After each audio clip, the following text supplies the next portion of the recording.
Hello everybody. If you're replacing a fuel line on a Stihl MS210, 230 or 250 and you've looked at videos out on YouTube or elsewhere on the internet showing you how to put the fuel line in, be warned, most of the videos I've looked at do not show the proper way to put the fuel line in.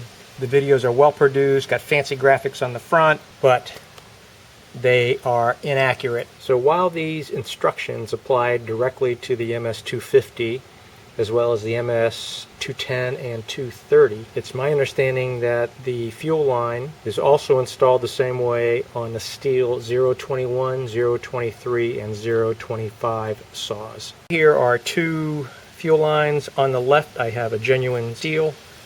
On the right, just the generic aftermarket. Some of the videos show the fuel line being installed through the tank. According to the Stihl service manual, the hose is supposed to go in from the top of the tank, not through the tank.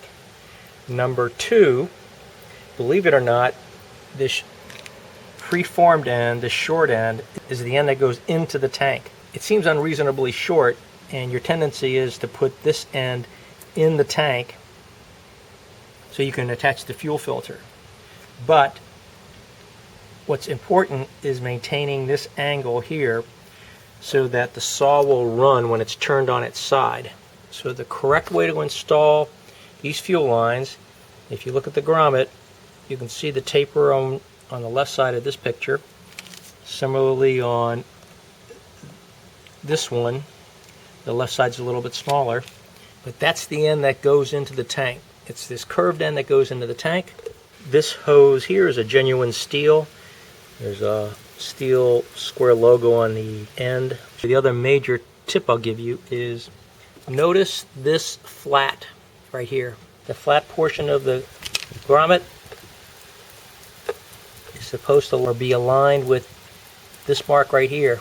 And again, the reason for that is when it's in the correct position, the fuel filter will be sitting in the tank at the lowest spot of the tank. Both the generic and the genuine Stihl have that flat. Here's a close-up view of the grommet. Incidentally, before I sign off, I'll just give you one other tip. If you were replacing your impulse line and you've got the handle removed, you're wondering how to fish that manifold gasket back through the housing. Wrap a piece of string around the manifold and you put the string through this hole and you pull it as you're putting the unit together. You're not using a pair of needle-nose pliers and gripping this rubber manifold gasket and pulling it through the housing. You pull it through the housing using a piece of string. If you found this video helpful or informative, how about giving me a thumbs up, like, and subscribe to my channel. Thanks for watching.